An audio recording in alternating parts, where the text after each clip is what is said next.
Hello listeners and welcome to the Montel Weekly Podcast, bringing you the most topical energy matters in an informal setting.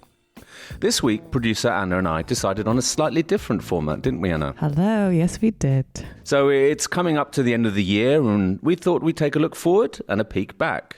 So we thought we'd speak to key industry players or market participants and ask them what the main issues were this year and what will be the key market drivers going forward. We have a very analytical episode today. Absolutely. 4 of them. So covering carbon, gas and Nordic power markets. So it should make for some interesting listening, I hope. Definitely. Let's hope so. Could you tell us a few words? Who are our guests today? So we have Marcus Ferdinand, who's senior analyst at ICIS. We have Reier Lilleholt, who's at Wattsight, a senior analyst there. We have Trevor Sikorski of Energy Aspects.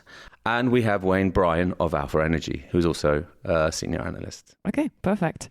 So who shall we call first? Let's call Reier. All right. In Norway. Perfect. Is he in Oslo right now? I'm not sure. We'll have to check. Okay, we're actually saying hello here from Berlin, from Germany. Everyone is already getting into the Christmassy mood over here with Christmas markets and so on, but we have to work. Exactly, yeah. No glue wine for us, Anna. Not yet. Not yet. Hello? So, hello, Reier. How are things with you? I'm fine, thank you. Excellent. And are you getting in the Christmas mood? Yeah, very soon. I will start decorating the tree now, so it will be interesting. Excellent. We're here to talk about the market this year. In your view, what would you say were the most significant developments in 2019? I think 2019 has been a very interesting year and exciting to find a lot of new things to analyze. And I think I will go through the different important parameters, and I will start with the weather. Actually, 2019 is an unusual year. In total, very normal, but we have seen a huge number of smaller shifts. And let's just go through the year. We had a cold and dry January. We had a very wet and mild February, March. We shifted again to a dry April and May. And we had a very wet June. And once again, dry July and wet August, September. It continues with a lot of shifts here, ending up with a dry October, November, and once again in December over to a wet condition. So definitely, from my experience, we more often see a bit longer trends in one direction. And looking in the 20 years of history, I think the past 2 years has been very close to normal. So I think you should watch out now for hydro trends. Might be more important for the next 2 years. But of course, also new renewables will over time dampen the effect from hydro a bit. But if we take the numbers and go to hydrological balance, we started last year with almost 15 to 20 terawatt hours deficit. But already during 6 months, we normalized that. And both due to low hydro production and also due to more precipitation in that period. So that's important to the change. And the snow situation was well below normal during the winter time, but due to a very wet June, we normalized the hydro reservoirs as well after the summer. And where do we stand now in the Nordic region? We stand now around normal, and we have a deficit around 4 to 5 terawatt hours, so that is not far from normal, actually. We have a small deficit in the hydro reservoirs, but the snow conditions is close to normal. But it's early now in the snow conditions so far, so I don't see a major topic from the hydro at the moment. But again, this type of hydro has also led to a lot less export. And actually, we have seen a lot of import to Norway so far this year. And that shows that there's another component that is very important here, and that is the gas prices, because that has been actually a very important thing in 2019. And I think that 2019 will be remembered from the year where the gas for the first time became cheaper than coal as an input for the power market. So that is an important change. I think also this had some interesting consequences in 2019. We saw lower prices in the thermal-driven countries. The marginal cost for gas were low, and Germany will this year be delivered lower than Nord Pool system price. So it is not that very often. It's often seen in very cold scenarios, but we have not seen a cold and dry scenario this year. And that's because of increased renewables and the low gas prices mainly then, Reier? Yeah, maybe. I think gas prices alone is a huge change in this market 2019. That's significant, because it's the first time and we saw the gas prices lower than coal, and I think we have not adapted to that to the largest extent in 2019. I think we will see more from gas in the future. Yeah, I also have some points that it's important for the market here. For including in the marginal cost, you have the CO2 market, and I think that they are an important part of the fuel-driven input.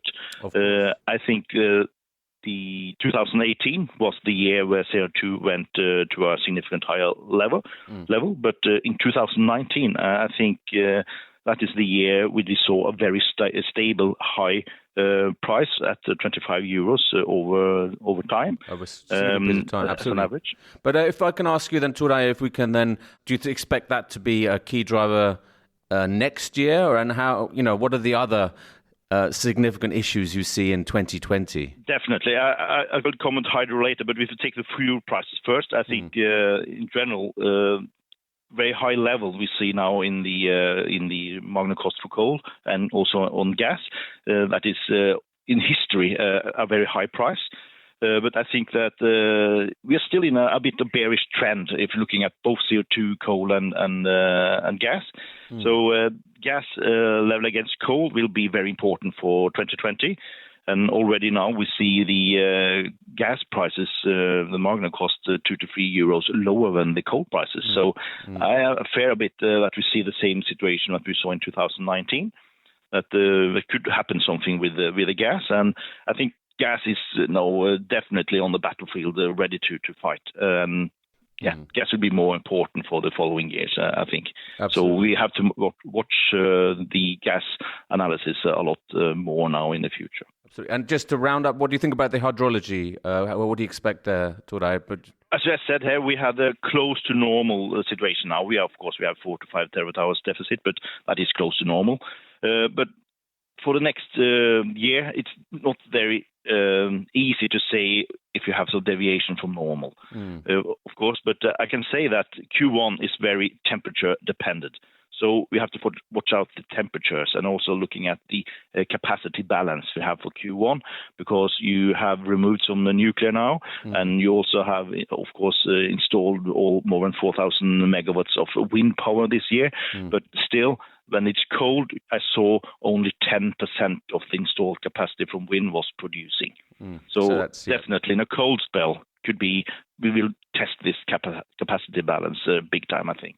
So I think we need a risk premium in Q1 due to the hydro or due to the climate temperatures. But of course, we very often see that the temperatures during the wintertime is a bit higher than what we see as a normal.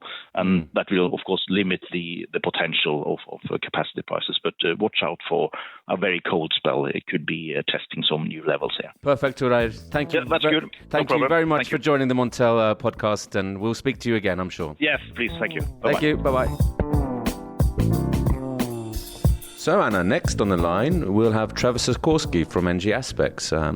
He will tell us more about what to expect in gas markets for the coming 12 months. Hello, Trevor. Hi, Richard. Hi, how are things? Welcome to the Montel podcast. Thank you. I was just wondering, we're both Arsenal fans. How are you happy with Freddie Ljungberg at the moment? Well, he finally won a game yesterday. So. Exactly. It's got to be some progress. Yeah, for sure. Hopefully that will continue into the new year. But we're here to talk about energy markets, Trevor. What, in your view, were the most significant factors this year? If we're going to take first a peek back. Yeah, if we look at the gas markets, definitely this is going to be a year where it's kind of been the year of moving into low prices and the market trying to deal with low prices both on the global stage and, of course, in the European market. Very, very high storage levels, lots of pressure on prices to go low, some periods of very, very low pricing, a lot of fuel switching being priced in, so coal to gas, happening a lot across across the year. Just a lot of dynamics dealing with low gas prices, and probably they're going to be here to stay for 2020. But it's, looking back on 2019, it was all about those low prices. I think the second thing that was really important last year, of course, was all of the issues around Russia. And that's particularly a European issue. And there were so many of them. But certainly, the Ukrainian transit issue, which still hasn't been resolved, is something that was playing out through the background, I think, of 2019, and certainly helped create some of what we saw, some very, very strong contango in that gas curve, that being something, which we lived with a lot. But, part of that was because the prompt was so weak, but part of that was because the forwards were being held up by issues around what's going to happen if you don't have Russian gas transiting the Ukraine come the 1st of January. Other issues with Russia was like, when was Nord Stream going to come online? Nord Stream 2, a lot of that tied up with the transit agreements, of course, with the Danish refusing to give permission and trying to delay that decision to give permission to lay in Danish waters. That continued until late in the year, when in October they eventually had to make a decision on that and eventually allowed them to start their pipeline. So Nord Stream 2, Turk Stream was in the background, and then of course there was the Opel issues, and the fact that the ECJ revoked the derogation on Opel, and there was a lot of kind of uncertainty about how the Russians, how Gazprom was going to deal with those Opel restrictions. And that's kind of played out, and those have been important. So lots of things around Gazprom and its supply, lots of LNG coming into the market just because the market was going into oversupply. And, it was all about dealing with low pricing. We've also seen some details emerge maybe of US legislation and potential sanctions against companies involved in Nord Stream 2. How do you see this panning out? It may be a case of too little too late in some ways. I mean, if you look at Nord Stream 2, the sanctions that were being talked about was on the pipeline vessels. The pipeline vessels are probably largely going to be finished their job sometime in January. I think there's some signs that the pipeline vessels have moved back or have moved into position in Danish water and about to start laying pipes. And so you'd have to get those sanctions in very, very quickly, and it's not clear that that's going to happen this year, even though there's a little bit more of talk on that. If it does, it probably just makes it a little bit more complex, a little bit more time consuming to finish. The one thing that probably isn't going to be completed this year could be some above water tie-ins in German waters, and that might complicate it if there are US sanctions in place. But most of that pipeline, both lines of that pipeline, are almost are constructed, and it is just going to be to find some workarounds if you do get some sanctions in place. Sure. And what about next year? If we look forward a bit, Trevor, what do you think? Are we going to continue in this low price environment, or does a lot depend on the resolution of the transit gas issue between Russia and Ukraine? Yeah, I mean, I think if you put to one side the Ukrainian transit issues, you would say everything is bearish European gas from where we are. Particularly the summer contracts look overpriced. Everything has to come down in order to balance, and the global market looks incredibly weak. If you look at JKM TTF spreads across the curve, they are incredibly thin, and that suggests a lot of LNG is going to come into the European markets in 2020, more so than even in 2019. And, without a very, very cold Q1 and without some sort of transit, then you are looking at probably, ending the year with more gas, ending the winter with more gas in storage. And less flexibility probably in the gas markets, because you've already priced in much of the gas into power, and it does feel like 2020 will be the lowest point for the European gas market, so lower than 19. Probably 2021, when you get there, you would see some things tightening it up just in terms of the LNG the continued march of new LNG supply capacity begins to slow when you get out there. But you've still got a lot of, new trains. You've got at least 4 very big trains in the US still to come online, probably in the next 6 months. That's going to continue to add supply. So it looks very, very low.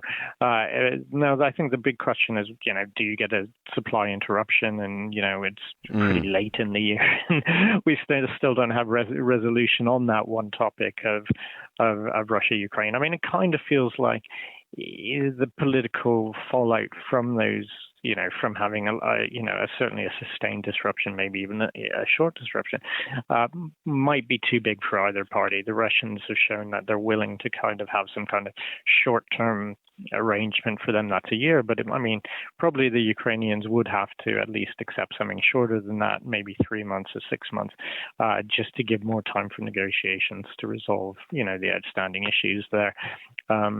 It is going to go down to the wire. There is a lot of brinkmanship there, and it could be very, very late in the year before we actually find out, what kind of solution they might put in place for Q1.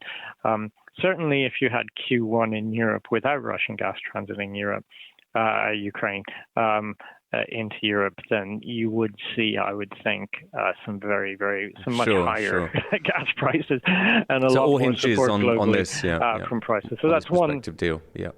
But Trevor, if I could just sort of ask you one thing. It is the Christmas season. If I were to grant you one wish for the market for next year, what would that be? That's a good question. We've certainly got bountiful for the market, supply. Yeah. I'd like some socks, but apart from that. Yes, exactly, for the market.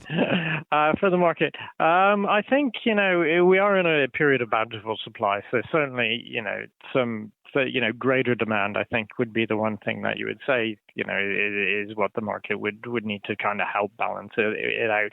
And certainly, I think, in general, what we'd like to see, just on a more personal level, of course, is a very strong European Green Deal coming out. I think that would, certainly be good for the carbon. It would certainly put upward pressure on the carbon market. But that kind of, increased global ambition on emissions reduction would be the one thing that would, we'd really kind of look for and hope for. Excellent, Trevor. Thank you very much for joining this week's podcast. Thank you, Richard. So we know what Trevor needs for Christmas. Yes, exactly. We're going to tell his friends some Montel weekly socks. That was Trevor Sikorski, Head of Natural Gas, Coal and Carbon Research at Energy Aspects.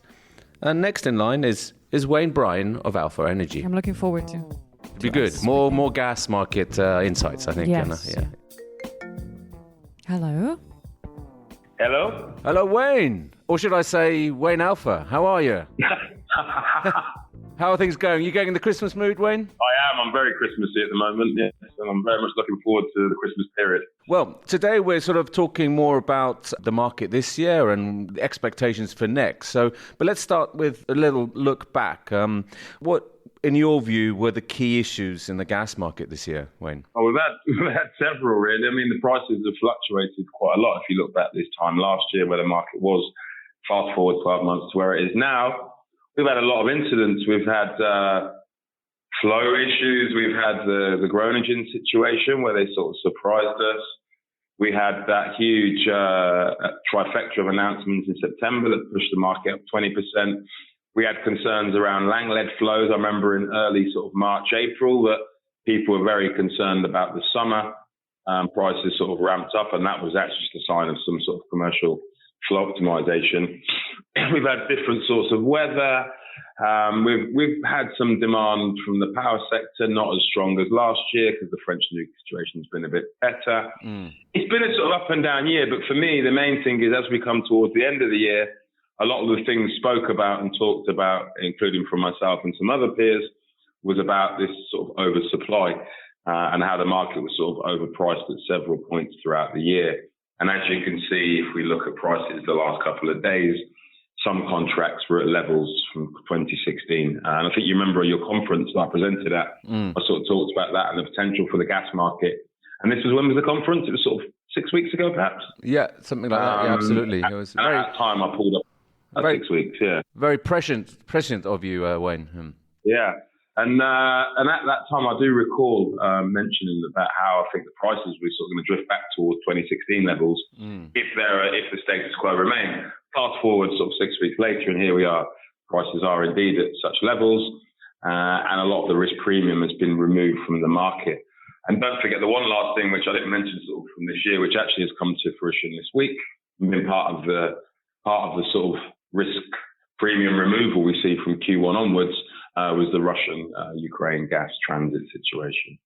LNG also has had a huge impact this year. We're finally seeing oversupply in a big way. Again, as we're at the end of the year, it's sort of exacerbated now, with around 20 cargoes on their way to the UK as we speak. Wow, yeah. So, I mean, you had your crystal ball out 6 weeks ago, Wayne, and you were proved correct. What about looking forward to next year? I mean, what do you think will be the key drivers in 2020? Again, also one thing I didn't mention was obviously the trade war and Brexit. I mean, there's a lot of things been going on this year. Absolutely. So they sort of start, as I start thinking of next year, I can start remembering some of the stuff that happened this year as well. But for me, I think the main drivers for 2021, looking firstly sort of some sort of order, is let's get this transit flow agreement signed off. We had some positive noises from Gazprom, from Putin, his advisors, and also from the Ukrainian president and the Ukrainian energy people from Naftogaz, etc. And it gives us confidence now, and you saw the market reaction yesterday, that deal will indeed be signed. Now, I always thought this would happen, as I've said to you, I think, several times before, for several reasons. Yeah. And now I think we're going to see it happen.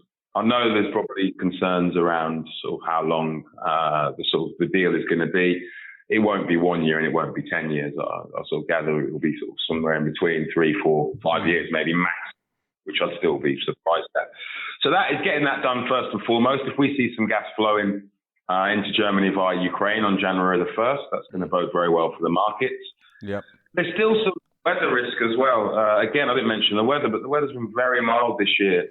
I think it's been one of the hottest years on record, I believe, this year has been, or is going to be, once we get to the end of the year.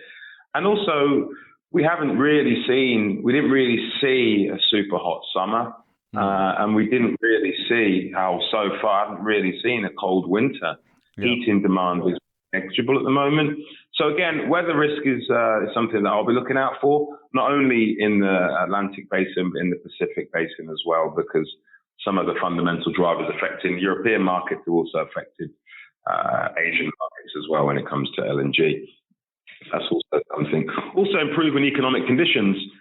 Will the trade war get resolved? Again, we've had ups and downs all year regarding this, and we've got the 15th, I think, is the next deadline that people are looking towards. You see equity markets have sort of sideways trading now, waiting for this news. And again, if that gets signed off, we should see an improvement in economic conditions, which as of so far this year have not been very good. Any improvement in economic conditions can also help in terms of commodity markets as well, because they've been affected. So that's something that's important. Wayne, it's the season for giving, and if I were to grant you a wish for next year, what would that be? I think I'd like to see this trade war sort of get resolved at some point, because it's sort of weighing down global growth. It's causing problems everywhere, like Brexit did, and Brexit kind of still is. So I'd like to see a bit of economic sort of harmony. That would be sort of my wish. A geopolitical sort of slowdown, removal of some risk. We've seen a lot of geopolitical concerns this year.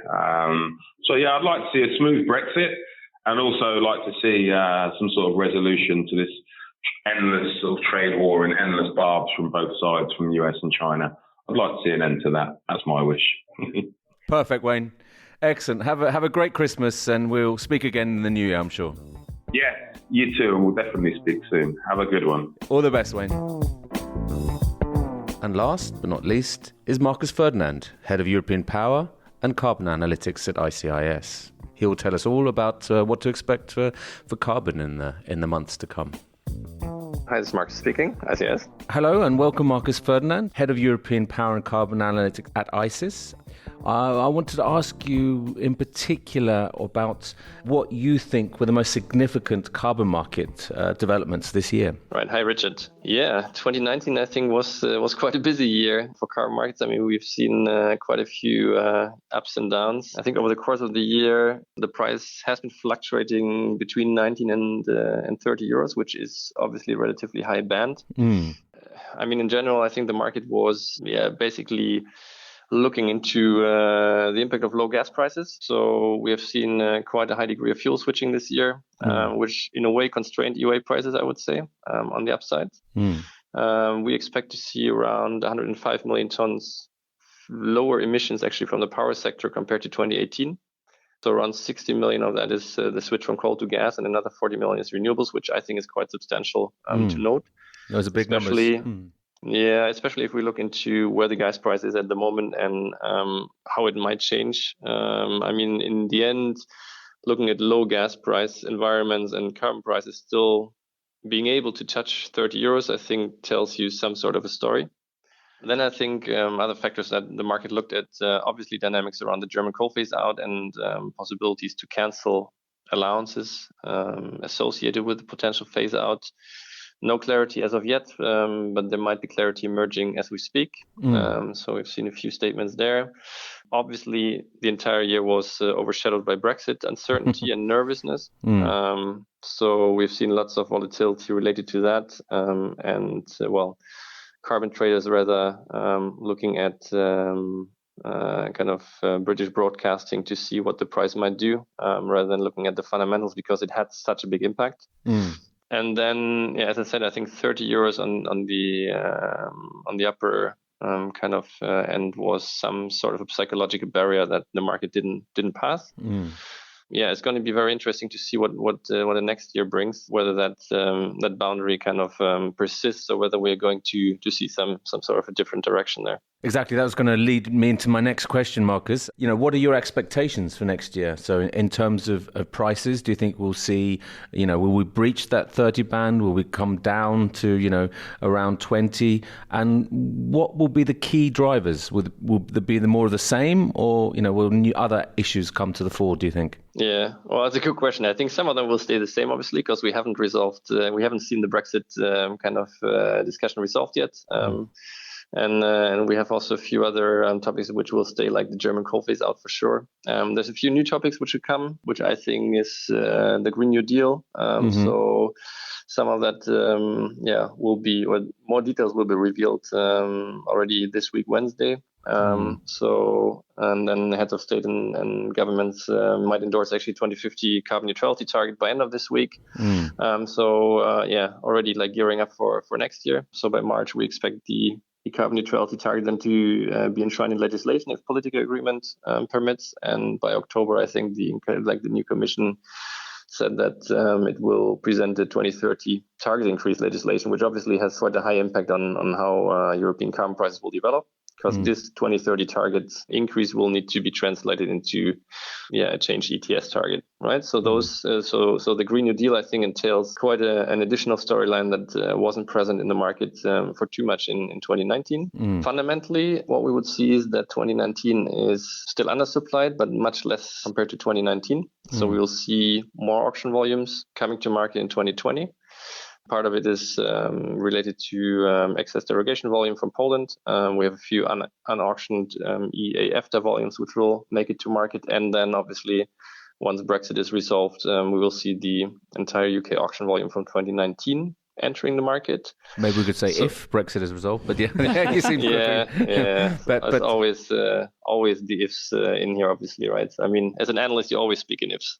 Of course. Marcus, excellent. I mean, I think we want to be focusing very clearly on the Green Deal, and if that means a tightening of the 2030 target, then that's going to be clearly something we should keep a close eye on. Thank you very much. It's always a great pleasure to have you on the podcast. So all the best for now, and happy Christmas and Happy New Year. All right, take care, Richard. Bye. Thank you. Bye. So, Anna, I think there should be a big thank you to our guests, Reier, Trevor, Wayne, and Marcus. And I think there are several key areas that listeners you should be keeping a close eye on. The potential for a cold spell in the first quarter of next year, the details of the Green New Deal coming from the Commission, Germany's coal exit and what that means for coal plants potentially coming offline, and also for cancellation of EUAs. And I think it's clear that, potentially we could see very low gas prices in the foreseeable future. And I think that's all for this week's episode. So it's goodbye from me. Greetings from Berlin, and goodbye from me as well. And keep up to date with all the stories on Montel News. Follow us on LinkedIn and Twitter, and you can subscribe to the Montel Weekly Podcast on Apple Podcasts and Spotify. So see you next week. Yep. Bye. Bye.